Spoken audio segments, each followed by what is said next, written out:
These are the laws you are to set before them. If you buy a Hebrew servant, he is to serve you for 6 years, but in the seventh year he shall go free without paying anything. If he comes alone, he is to go free alone. But if he has a wife when he comes, she is to go with him. If his master gives him a wife and she bears him sons or daughters, the woman and her children shall belong to her master, and only the man shall go free. But if the servant declares, I love my master and my wife and children and do not want to go free, then his master must take him before the judges. He shall take him to the door or the doorpost and pierce his ear with an awl. Then he will be his servant for life. If a man sells his daughter as a servant, she is not to go free as menservants do. If she does not please the master who has selected her for himself, he must let her be redeemed. He has no right to sell her to foreigners because he has broken faith with her. If he selects her for his son, he must grant her the rights of a daughter. If he marries another woman, he must not deprive the first one of her food, clothing, and marital rights. If he does not provide her with these three things, she is to go free without any payment of money. Anyone who strikes a man and kills him shall surely be put to death. However, if he does not do it intentionally, but God lets it happen, he is to flee to a place I will designate.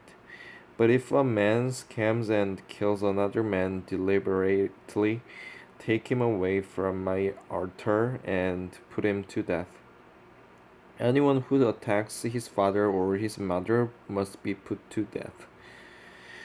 Anyone who kidnaps another and either sells him or still has him when he is caught must be put to death. Anyone who cures his father or mother must be put to curses. Anyone who curses his father or mother must be put to death. If a man quarrel and one hits the other with a stone or with his fist, and he does not die but is confined to bed, the one who struck the blow will not be held responsible if the other gets up and walks around outside with his staff. However, he must pay the injured man for the loss of his time and see that he is completely healed.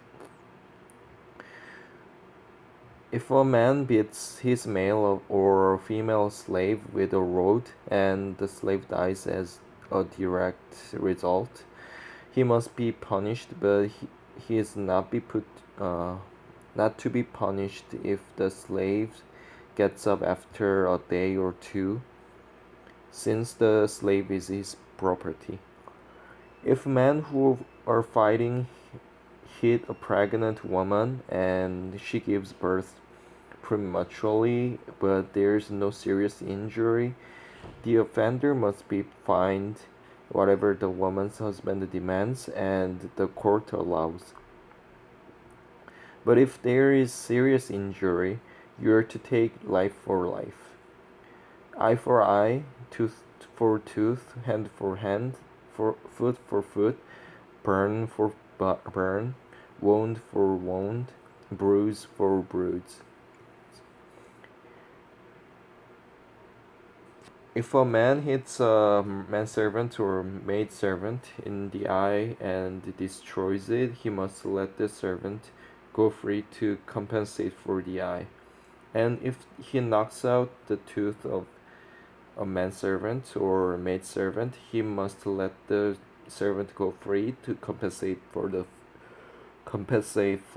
tooth. If a bull gores a man or a woman to death, the bull must be stoned to death, and its meat must not be eaten. But the owner of the bull will not be held responsible. If, however, the bull has had the habit of goring, and the owner has been warned but has not kept it penned up, and it kills a man or woman, the bull must be stoned, and the owner also must be put to death. However, if payment is demanded of him, he may redeem his life by paying whatever is demanded.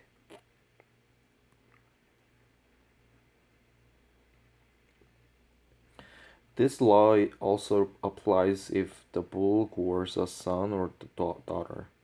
If the bull gores a male or female slave, the owner must pay 30 shekels of silver to the master of the slave, and the bull must be put to death. If a man uncovers a pit or digs one and fails to cover it, and an ox or a donkey falls into it, the owner of the pit must pay for the loss. He must pay its owner, and the dead animal will be his. If a man's bull injures the bull of another and it dies, they are to sell the live one and divide both the money and the dead animal equally. However, if it is known that the bull had the habit of goring, yet the owner did not keep it penned up, the owner must pay animal for animal, and the dead animal will be his. If a man steals an ox or a sheep and slaughters it or sells it, he must pay back 5 head of cattle for the ox and 4 sheep for the sheep. If a thief is caught breaking in and is struck so that he dies, the defender is not guilty of bloodshed. But if it happens after sunrise, he is guilty of bloodshed.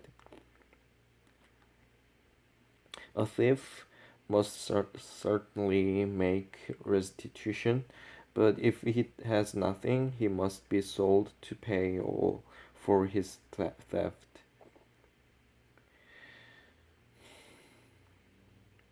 If the stolen animal is found alive in his possession, whether ox or donkey or sheep, he must pay back double. If a man grazes his livestock in a field or vineyard and lets them stray and they graze in another man's field, he must make restitution from the best of his own field or vineyard. If a fire breaks out and sprays into thorn bushes so that it burns shocks of grain or standing grain or the whole field, the one who started the fire must make restitution. If a man gives his neighbor silver or goods for safekeeping and they are stolen from the neighbor's house, the thief, if he is caught, must pay back double. But if the thief is not found, the owner of the house must appear before the judges to determine whether he has laid his hands on the other man's property. In all cases of illegal possession of an ox, a donkey, a sheep, a garment, or any other lost property about which somebody says, "This is mine," both parties are to bring their cases before the judges. The one whom the judges declare guilty must pay back double to his neighbor. If a man gives a donkey, an ox, or a sheep, or any other animal to his neighbor for safekeeping, and it dies or is injured or is taken away while no one is looking, the issue between them will be settled by the taking of an oath before the Lord that the neighbor did not lay hands on the other person's property. The owner is to accept this, and no restitution is required. But if the animal was stolen from the neighbor, he must make a restitution to the owner. If it was torn to pieces by a wild animal, he shall bring in the remains as evidence, and he will not be required to pay for the torn animal. If a man borrows an animal from his neighbor and it is injured or dies while the owner is not present, he must make restitution. But if the owner is with the animal, the borrower will not have to pay. If the animal was hired, the money paid for the hire covers the loss. If a man seduces a virgin who is not pledged to be married and sleeps with her, he must pay the bride price, and she shall be his wife. If her father absolutely refuses to give her to him, he must still pay the bride price for virgins. Do not allow a sorceress to live. Whoever Anyone who has sexual relations with an animal must be put to death. Whoever sacrifices to any god other than the Lord must be destroyed. Do not mistreat an alien or oppress him, for you were aliens in Egypt. Do not take advantage of a widow or an orphan. If you do, and they cry out to me, I will certainly hear their cry. My anger will be aroused, and I will kill you with a sword. Your wives will become widows, and your children fatherless. If you lend money to one of my people among you who is needy, do not be like a moneylender, charging no interest. If you take your neighbor's cloak as a pledge, return it to him by sunset, because his cloak is the only covering he has for his body. What else will he sleep in? When he cries out to me, I will hear, for I am compassionate. Do not blaspheme God or curse the ruler of your people. Do not hold back offerings from your granaries on your vets.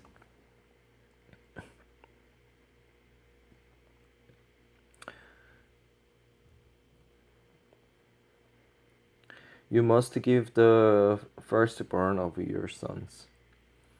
Do not do the same with your cattle and your sheep. Let them stay with their mothers for 7 days, but give them to me on the eighth day. You're to be my holy people, so do not eat the meat of an animal torn by wild beasts. Throw it to the dogs. Amen.